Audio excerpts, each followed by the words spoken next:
नमस्ते दोस्तों, आपका स्वागत है मेरे इस चैनल पर। तो दोस्तों आज की जो वीडियो है वो है उत्तराखंड बीएड डिप्लोमाधारियों के लिए जिन्होंने एनआईओएस से ब्रिज कोर्स किया था, उनके लिए आज की वीडियो है। तो उनसे एक निवेदन है कि वो अब उत्तराखंड प्राथमिक शिक्षक की भर्ती की जो फॉर्म आ रखे हैं अभी वर्तमान समय, उन्हें तुरंत भरें, बिल्कुल भी देर किए हुए, क्योंकि समय बहुत कम रह गया है दोस्तों।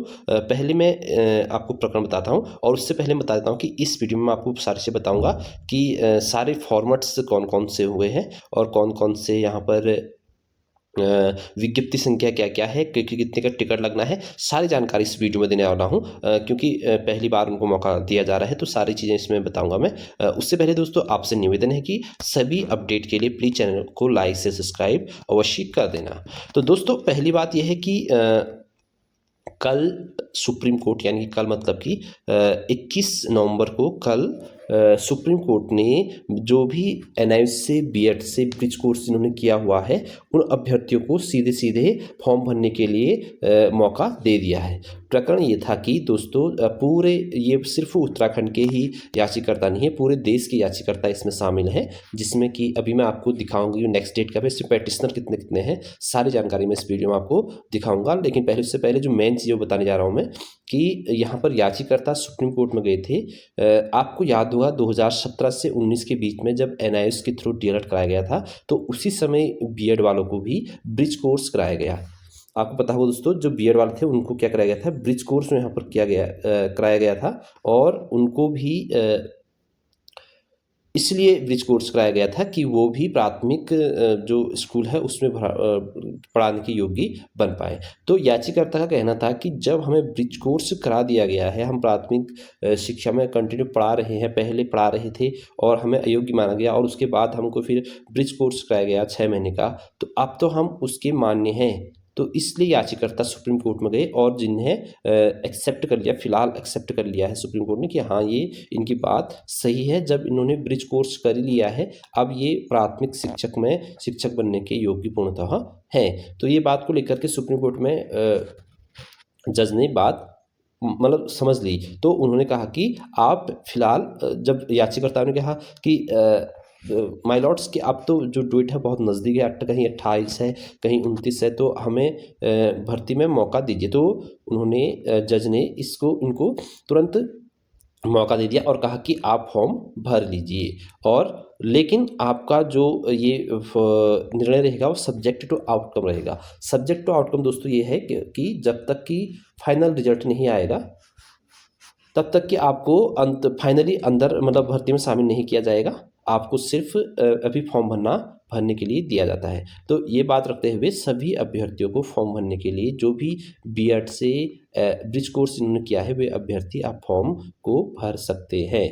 तो ये रही दोस्तों बात। तो अब बात करते हैं कि फॉर्म कैसे मिलेगा, कहाँ मिलेगा फॉर्म, आपको फॉरवर्ड्स कौन कौन से मिलेंगे, सारी जानकारी इस वीडियो में देने वाला हूं। और आपको फॉर्म कैसे भरना है, क्या भरना है, ये भी मैं आपको ऊपर बताऊंगा। बाकी आप सभी जो भी अगर बीएड डिप्लोमाधारी इस वीडियो को देख रहे होंगे, तो आई होप कि वो बहुत ज़्यादा नॉलेजेबल पर्सन होंगे, क्योंकि वो होते ही हैं सभी शिक्षित जो भी होंगे। तो फिर भी मैं अपने तरीके से बताने की थोड़ी बहुत कोशिश करूँगा। पहली बात तो दोस्तों कि अभी इसमें जो आज की डेट है, तो इसमें जो बीएड ब्रिज कोर्स संगठन है उत्तराखंड का, वो निदेशालय को लेटर लिखने जा रहा है कि इसमें जो है दोस्तों क्या बढ़ाई जाए, डेट बढ़ाई जाए, क्योंकि एक हफ्ता बचा हुआ है, एक हफ्ते से भी कहीं 28 भी शायद कहीं है शायद लास्ट डेट। तो 28, अगर 28-29 लास्ट डेट है, तो सोमवार से बना 6 दिन में कभी कभी ऐसा होता है। वैसे तो 3 या 4 दिन में चले जाता है कोई भी स्पीड पोस्ट, लेकिन कभी कभी नहीं भी जाता है, कभी कभी 6-7-8 दिन भी लग जाते हैं। तो इसलिए आज जो ब्रिज कोर्स संगठन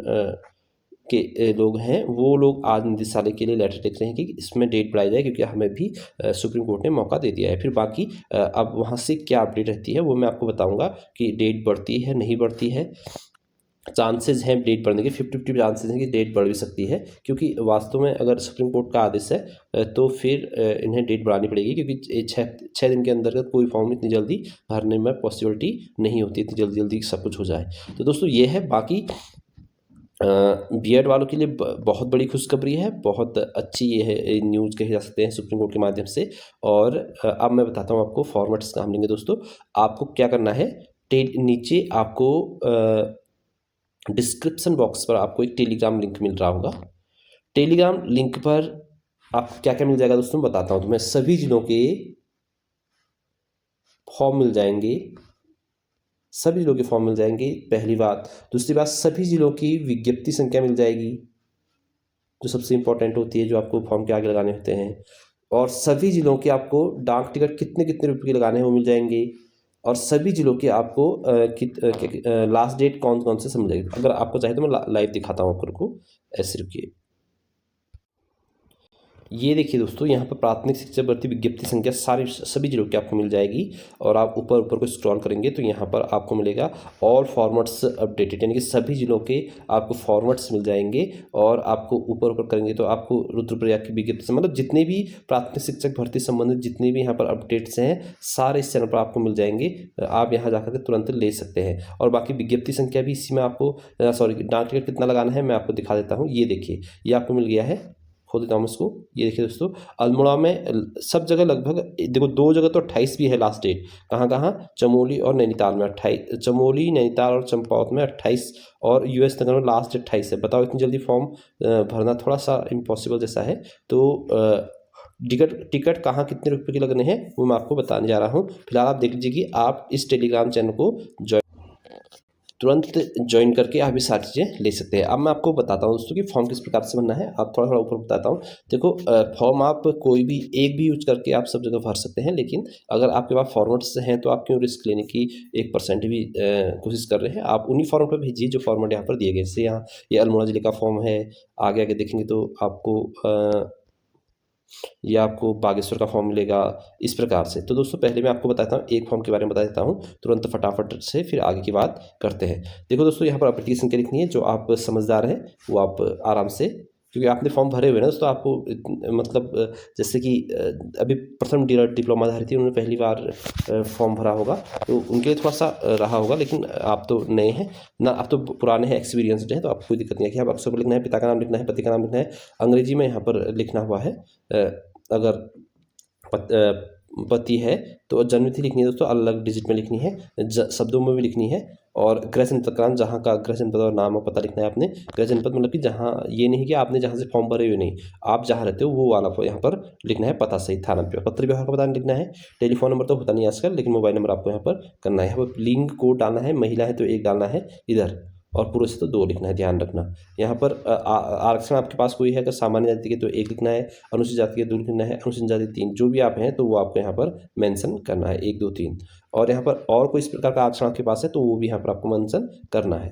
और अभ्यर्थी, अब यहाँ पर क्या क्या भरना है आपको, देखो हाई स्कूल कहाँ से किया है, इंटरमीडिएट कहाँ से किया है, स्नातक कहाँ से किया है, प्रशिक्षण आपका। अब देखो यहाँ पर फॉर्म ना, क्योंकि इसमें इसलिए कह रहा हूँ कि डेट इसलिए बढ़ सकती है क्योंकि फॉर्म का फॉर्मेट्स भी हो सकता है कि अपडेट करे, क्या कहते हैं, सभी डिस्ट्रिक्ट। क्योंकि इस फॉर्म में देखो, यहाँ पर मान लो आपने बीएड कर दिया, और ये फॉर्म तो फिर भी आपको मान लो कि ये फॉर्म फिर भी ठीक है कि आपने बीएड लिखा, नीचे अन्य योग्यता में ब्रिज कोर्स लिख दिया, तो यहाँ तो फिर भी समझ में आता है। और अन्य पात्रता परीक्षा में आपको यूटेट फर्स्ट ही करना पड़ेगा, क्योंकि यूटेट फर्स्ट ही मानिए, तो ये फॉर्म तो फिर भी समझ में आता है। आपने प्रशिक्षण में क्या लिखना है दोस्तों, बीएड लिखना है, और अन्य योग्यता जो नीचे है वहाँ पर आपको बीएड ब्रिज कोर्स लिखना है। और बाकी परीक्षा वर्ष लिख देना है आपको, सभी जगह अनुक्रमांक लिखना है, सभी अंक, पूर्णांक कितने नंबर का था वो लिख देना है, प्राप्तांक कितने अंक प्राप्त किए लिख देना है, और प्रतिशत कितनी रही वो आपको लिख देना है। ये सारी चीज़ें आपको यहाँ पर लिख देनी है। और आप चाहो तो ये ही वाला फॉर्म आप सारे डिस्ट्रिक्ट में भी यूज कर सकते हो। बस आपको क्या करना है दोस्तों, फॉर्म को तुरंत आप भर लेना है। अब यहाँ पर क्या क्या संलग्न करना है आपको, हाई स्कूल का सर्टिफिकेट और रिजल्ट, यहाँ पर प्रमाण पत्र अंक तालिका दोनों भेजने हैं, इंटर के भेजने हैं, और उसके बाद स्नातक के भेजने हैं, उसके बाद आपको बीएड और ब्रिज कोर्स के भेजने हैं, उसके बाद आपको सेवा योजना कार्यालय का भेजना है, उसके बाद आपको सेवा योजना कार्यालय के बाद आपको आपके पास आरक्षण संबंधित कोई भी सर्टिफिकेट वो लिखना है, स्थायी भेजना है। अगर स्थायी नहीं है आप उत्तराखंड के तो आप इस फॉर्म को नहीं भर सकते हैं, सीधी सी बात है। और आपको जाति तो जाति प्रमाण पत्र भेजना है। इसके बाद भी कोई डॉक्यूमेंट बच जाए तो कमेंट मुझे पूछना कि भेजना है नहीं भेजना। बाकी आप आधार कार्ड को लगा भी सकते हैं, नहीं भी लगा सकते हैं, ये आप ये रहे, ये इतनी चीज़ें आपको संलग्न करना है। बाकी घोषणा करना है, यहाँ पर अभ्यर्थी का पटनी हस्ताक्षर करने हैं, यहाँ पर नाम पता लिख देना है। और आपको अब उसके बाद क्या करना है दोस्तों, अब ये सारी चीज़ें देखो, बागेश्वर का ये रहा। अन्य योग्यता में आपको बीएड ब्रिज कोर्स डालना है, यहाँ पर आपको डीएलएड डालना है, ध्यान रखना। और सारे फॉर्म एक जैसे हैं। मैंने आपको पहले बता दिया कि आपको फॉर्म भरने के में कोई दिक्कत नहीं आएगी, क्योंकि आप अच्छे तरह से एक्सपीरियंस्ड हो। देखो यहाँ पर प्रशिक्षण लिखा है, अन्य योग्यता सब जगह है। अन्य योग्यता इसलिए है कि आप बीएड ब्रिज कोर्स यहाँ पर कर सकें। तो दोस्तों पहले मैं आपको क्लियर बता दूँ कि सिर्फ सारे बीएड वालों के लिए है, सिर्फ बीएड ब्रिज कोर्स वालों के लिए, जिन्होंने एनआईओएस से या फिर कहीं से भी बीएड करने के बाद ब्रिज कोर्स किया प्राथमिक शिक्षक भर्ती में पढ़ाने के। देखो अन्य योग्यता सब जगह दी है, तो भरना बड़ा आसान सा है। अन्य योग्यता में ही आप, जैसे आपने यहाँ पर प्रशिक्षण में बीएड लिखा, बीएड लिखा यहाँ पर, और अन्य योग्यता में आपने ब्रिज कोर्स लिख दिया। ठीक है दोस्तों, बाकी सारे फॉर्म से मैं आपको अब विज्ञप्ति संख्या पे दिखा रहा हूँ। अब इसके बाद क्या करना है आपको, मतलब कैसे फॉर्म भेजना है वो बताने जा रहा हूँ। ये रही दोस्तों सभी जिलों की विज्ञप्ति संख्या। आवेदन आपको बाहर से कैसे करना है, मैंने बताया कि आपको ये सारी चीज़ें कहाँ मिल जाएंगी, टेलीग्राम में। और आप चाहें तो पॉज भी कर सकते हैं, कोई ऐसी कोई बात नहीं है। लेकिन आपको ये सारी चीज़ें टेलीग्राम, मेरे डिस्क्रिप्शन पर लिंक दिया गया है, वहाँ टेलीग्राम जाकर आप ज्वाइन कर के, पहले आप टेलीग्राम ऐप नहीं है तो उसको आप पहले क्या कर लेंगे, उसको डाउनलोड कर लेंगे, और फिर वहाँ पर जा कर के आपको ये सारी चीज़ें मिल जाएंगी। सारे ज़िले की आपके यहाँ पर पॉज करके भी आप लिख सकते हैं। और आपको क्या करना है, मैंने आपको पहले फॉर्म भरना तो लगभग बता दिया था कि कैसे प्रकार से फॉर्म को भरना है। बाकी मैं अब आपको बता रहा हूँ कि अब आपको क्या करना है, लिफाफा लेना है दोस्तों, बड़ा वाला, जिसमें कि A4 साइज के सारे डॉक्यूमेंट्स अंदर अच्छे से आ जाएँ, उनको पिन करना है। उनको पिन करने के बाद बाहर से चीज़ आपको लिखनी है, जहाँ जहाँ आपको आप फॉर्म भेज रहे हैं। आप सारे डिस्ट्रिक्ट से आवेदन कर सकते हैं, ऐसा नहीं कि एक ही जिले से करेंगे, सारे से। और कोशिश भी करें कि सारे जिलों से आवेदन आप करेंगे। तो विज्ञप्ति संख्या यहाँ पर सभी मैंने पहले से मेंशन कर दिया, आपको लिखने की ज़रूरत नहीं है, कहीं ढूंढने की जरूरत नहीं है। यहाँ पर आपको विज्ञप्ति संख्या, नंबर, यहाँ पर सब कुछ लिखा हुआ है। आवेदित सहायक अध्यापक श्रेणी आपकी क्या है, श्रेणी मतलब कि आप सामान्य हैं, अनुसूचित जनजाति हैं, अनुसूचित जाति हैं। दिनांक जब आप भेज रहे, विषय वर्ग विज्ञान से हैं या विज्ञानोत्तर हैं। और यहाँ पर आपको जिस भी कार्यालय में भेजना है, यहाँ पर सारे जिलों के पिन कोड सहित दिए हुए हैं, और यहाँ पर आपको नाम लिख देना है। आई होप आपके समझ में आ गया होगा। आपको कुछ करने की जरूरत नहीं, सब कुछ यहाँ पर पहले से अवेलेबल है। अब मैं आपको दिखाता हूँ कि अब उसके बाद क्या करना है दोस्तों, आपको एक और लिफाफा लेना है, छोटा वाला, इस प्रकार का लंबा सा। इसमें को खाली रख करके A4 साइज में जहाँ पर आप डॉक्यूमेंट डालोगे इसके अंदर, उसके अंदर डालना है, और इसके अंदर टिकट लगाने हैं। टिकट मैंने आपको दिखाया था, अगर चाहो तो आप वहाँ पर पॉज करके देख सकते हैं कि कितने कितने रुपये के टिकट लगाने हैं। इस छोटे वाले लिफाफे में आपको जैसे कहीं 30 रुपये के टिकट लग रहे हैं, कहीं 50 के लग रहे हैं, कहीं 55 के लग रहे हैं, तो इसको लगा देना है दोस्तों, और इसको खाली इसके अंदर, लिफाफे के अंदर डाल देना है, जिससे कि अगर कल आपकी नियुक्ति होती है तो इस लिफाफे में आपका नियुक्ति पत्र आ सके। इसलिए इस लिफाफे को इसके अंदर डाल देना है, और फॉर्म को अच्छे से बाहर से फिर गूंद से चिपका देना है, और आप इस फॉर्म को भेज देना है। तो दोस्तों ये थी आज की फॉर्म संबंधित सारी जानकारी। अगर इसके बाद भी अगर कुछ भी आपको जानकारी चाहिए तो प्लीज़ कमेंट कीजिए, मैं कोशिश करता हूँ कि सभी को पर्सनली रिप्लाई दे सकूँ। बाकी दोस्तों अब मैं आपको दिखाने जा रहा हूँ कि अब इसकी डेट कब लगी हुई है, और कब डेट इसकी लगी हुई है, मैं इसको दिखाता हूँ। ये दोस्तों देखिए, अब यहाँ पर डायरी नंबर दिया गया है, Gopal Singh versus the state of Uttarakhand यहाँ पर डाला गया है। और ये जो प्रेजेंट लिस्टेड हुआ है, 21 कल को ही यहाँ पर केस लगा हुआ था, आप देख सकते हैं। और इसकी जो नेक्स्ट डेट दी गई है दोस्तों, यहाँ पर 1 दिसंबर 2025 को यहाँ पर नेक्स्ट डेट दी गई है।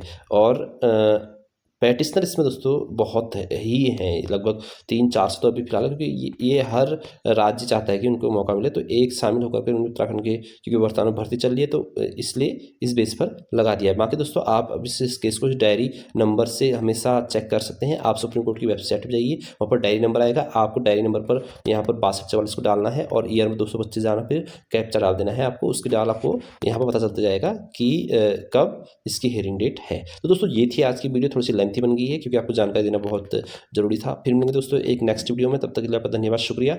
और चैनल को अवश्य नेक्स्ट अपडेट के लिए, कोई भी लेटेस्ट अपडेट के लिए चैनल को लाइक सब्सक्राइब अवश्य करना। फिर मिलेंगे दोस्तों एक नेक्स्ट वीडियो के, तब तक के लिए आपको मेरा नमस्ते।